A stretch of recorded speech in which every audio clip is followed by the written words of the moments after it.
నంద్యాల జిల్లా తెలుగుదేశం పార్టీ జిల్లా కార్యాలయ నిర్మాణానికి మంత్రులు MND Farooq, BC Janardhan Reddy, MP Byreddy Shabari, ఎమ్మెల్యేలు భూమి పూజ నిర్వహించారు.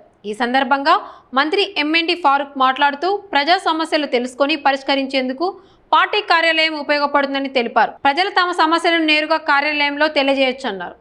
ఎంపీ బైరెడ్డి శబరి మాట్లాడుతూ మహిళా బిల్లుకు మద్దతు ఇవ్వని పార్టీలకు ప్రజలు గుణపాఠం చెప్పారని అన్నారు.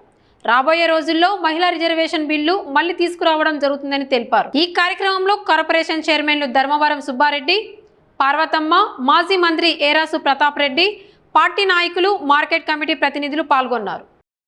జిల్లా కేంద్రంలో పార్టీ ఆఫీస్ కావాలనేది కొత్త జిల్లాలో వచ్చాయి. కొన్ని జిల్లాలు ఉన్నాయి, అన్ని జిల్లాలు లేవు. పాత జిల్లాలో కొన్ని జిల్లాలు ఉన్నాయి. కర్నూలు కూడా ఉంది. కర్నూలు కూడా మేమే కొన్నాం ఆ రోజుల్లో పార్టీ ఆఫీస్. సరే కాదు చిన్నగా అయిపోయిందని కర్నూలు కూడా పెద్దది బీ క్యాంప్లో సి క్యాంప్లో తీసుకున్నారు. ఇక్కడ మార్కెట్ యార్డు పాత ఇది ఈ స్థలం ఖాళీగా ఉంది, సరే అణువుగా ఉందని చెప్పి సిద్ధాంతి గారు, జయరామ్ రెడ్డి గారు చూసి ఈ స్థలం అయితే బాగుందని చెప్పి ఆయన అడ్వైజ్ చేసిన వల్ల ఈ స్థలంలో భూమి పూజ చేసి శంకుస్థాపన కూడా చేశారు. మీరు అందరూ చేశారు. ఎంపీ గారు ఉన్నారు, మినిస్టర్ గారు ఉన్నారు, ఎమ్మెల్యే ఉన్నారు, అందరూ ఉన్నారు. కాబట్టి ఇది మనకు పార్టీకి అవసరం. మనకు అన్ని కార్యక్రమాలు కూడా మన బాడిగ దాంట్లో ఎవరి స్థలంలో కాకుండా దీన్ని గవర్నమెంట్ ప్రభుత్వం లీజుకు తీసుకొని రాయల్గా లీజుకు తీసుకొని ప్రభుత్వం ఇక్కడ మన పార్టీ ఆఫీస్ ఏర్పాటు చేసుకోవాలని నిశ్చయంతో అక్కడ హైదరాబాద్ కానీ విజయవాడలో కానీ పార్టీ ఆఫీస్ ఉన్నాయి. మనకు ఏ రకంగా సదుపాయాలు ఉన్నాయి, ఆ సదుపాయాలతో ఇక్కడ కూడా కట్టాలనేది ఊరికి చంద్రబాబు గారి ఆకాంక్ష. లోకేష్ బాబు గారు ఇవన్నీ ఆయన బాధ్యతగా తీసుకొని రాష్ట్రంలో 28 జిల్లాల్లో కూడా మనకు సొంతంగా పార్టీ ఆఫీస్ పార్టీ ఆఫీస్ లేకుండా ఎట్లా ఉండకూడదు, మనం ఎక్కడ బజార్లో కానీ బాడీగార్డులో పెట్టుకోకూడదని సొంతంగానే ఏర్పాటు చేయడం జరిగింది. ఈ పూజా కార్యక్రమం ఎంత ప్రమాణంగా పెద్ద ఎత్తున జరిగింది మీకు అందరికీ తెలుసు. కాబట్టి అందరూ పాల్గొన్నారు. అందరూ వచ్చినందుకు అందరికీ ధన్యవాదాలు. కార్యకర్తలు కూడా చాలా పెద్ద ఎత్తు వచ్చినారు. చుట్టుపక్కల గ్రామాల నుంచి కొంతమంది వచ్చినారు. కానీ చాలా మంది కూడా ఈ కార్యక్రమంలో పాల్గొని దీన్ని విజయవంతం చేసినందుకు వారికి ధన్యవాదాలు చేస్తాను. ఎంపీ గారు శబరమ్మ గారు కానీ అదే ఇచ్చారు, నిధులు ఇచ్చి పార్టీ అభివృద్ధి కోసం ఇచ్చారు.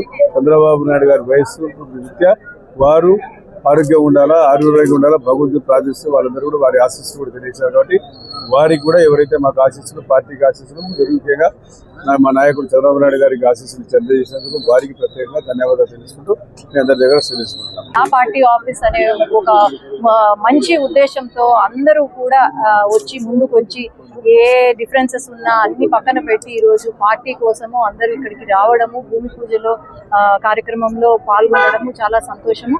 అట్లాగే నేను జాతీయ ప్రధాన కార్యదర్శి అయిన తర్వాత ఈ కార్యక్రమము చేయడం అనేది ఇంకా గర్వంగా ఉంది. తెలుగుదేశం పార్టీ యొక్క నా ఆఫీస్ ఇక్కడ నా ఏమన్నా కష్టాలు ఉంటే కూడా చెప్పుకోవచ్చు అనే ముఖ్య ఉద్దేశంతో ఈరోజు మన సీఎం గారు ప్రతి జిల్లాకి ఒక మన కార్యాలయం ఉండాలి, అతిపెద్ద కార్యాలయం ఉండాలి అనే ఒక ఉద్దేశంతో, మంచి ఉద్దేశంతో ఈరోజు ముందుకు వెళ్తున్నాము. అలాగే ముందు కూడా ఈ కార్యాలయాన్ని పూర్తి చేసుకుని కన్స్ట్రక్షన్ కూడా. ఈరోజు మహిళా బిల్ ని వ్యతిరేకిస్తున్నారు. ఈ పార్టీలకు చీకటి రోజులు తప్పవు అని అన్నారు. ఈ రోజు టీఎంసీ అయితేనేమి, అక్కడ డిఎంకే అయితేనేమి, ఆ రోజు మహిళా బిల్లు పెట్టి మహిళలు వద్దు అనుకొని వాళ్ళు పార్టీ వ్యతిరేకము, మహిళలకు వ్యతిరేకంగా ఆ రోజు పార్లమెంట్ లో డాన్సులు వేసినారు ఆ రోజు మహిళా ఎంపీలు. ఈ రోజు ఆ బిల్లు వల్లనే వీళ్ళకి ఈ దెబ్బ. ఈ రోజు చీకటి రోజులు ఆ రోజు మొదలైనవి అని నేను చెప్పాను. ఈ రోజు నిన్నటి మన రిజల్ట్ తో అందరికీ అర్థమైపోయింది. ఇంకా మహిళా బిల్లు ఖచ్చితంగా రాబోతుంది. ఇంకో 6 నెలల్లో మళ్ళీ పార్లమెంట్ లో తీసుకెళ్తుంది.